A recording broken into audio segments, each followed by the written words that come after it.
Welcome back to Counselor Study Hub, where our mission is to empower you with the knowledge, skills, and confidence needed to pass those exams and embark on your fulfilling career as a professional counselor. Let's jump into a new case study. Let's take a listen. Jane, a 34-year-old woman, seeks counseling services after experiencing a distressing event. She reports that approximately 6 months ago, she survived a severe car accident that involved multiple injuries and the loss of a close friend. Since the incident, Jane has been struggling with intrusive thoughts, nightmares, and heightened anxiety, impacting her daily functioning and overall well-being. Before we jump into the mental status exam, what provisional diagnoses are jumping out at you? Appearance. Jane appears restless and displays signs of tension, frequently looking over her shoulder. She exhibits a guarded posture and avoids eye contact. Mood. Jane's affect is predominantly anxious and fearful, with moments of sadness. She appears on edge and experiences difficulty in finding pleasure or interest in activities she previously enjoyed. Thought process. Jane describes having intrusive and distressing thoughts related to the car accident.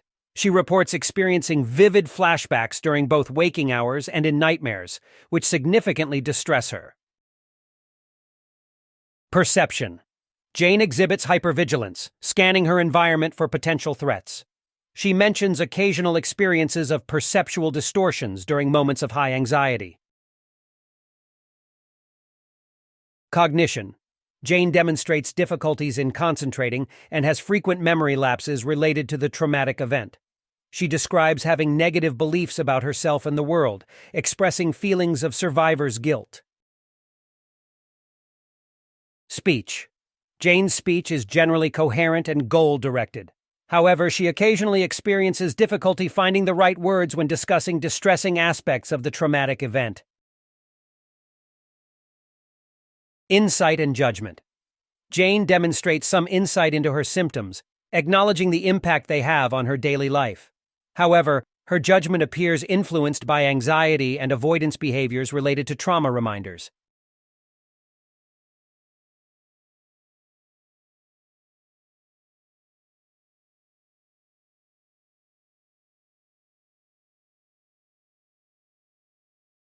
Post-traumatic stress disorder. Did you get it? Let's examine the diagnostic criteria. 1. Exposure to a traumatic event. 2. Intrusive symptoms, such as distressing memories, flashbacks, nightmares, or intense psychological distress. 3. Avoidance of trauma-related stimuli, including thoughts, feelings, people, or places associated with the event. 4.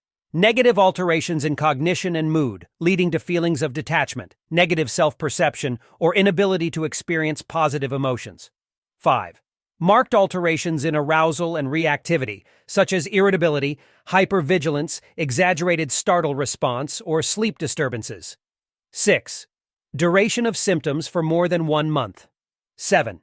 Significant impairment in social, occupational, or other areas of functioning. Bonus! Let's take a look at some potential interventions for a prospective treatment plan. Some great interventions for clients struggling with PTSD include 1. Trauma-focused cognitive behavioral therapy, TFCBT, to address the traumatic event and associated symptoms. 2. Psychoeducation about PTSD to help Jane understand the nature of her symptoms and develop coping strategies. 3. Exposure therapy to gradually confront and process trauma-related triggers in a safe and controlled manner. 4. Relaxation techniques, such as deep breathing and progressive muscle relaxation to manage anxiety symptoms. 5. Collaboration with a psychiatrist to assess the need for medication to alleviate specific symptoms, such as sleep disturbances or excessive anxiety.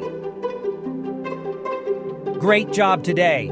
Thank you for joining us on this insightful journey to help you excel in your preparation for the National Counseling Exam. We hope that the tips, strategies, and resources shared in this video will empower you to confidently navigate the exam and embark on a successful counseling career.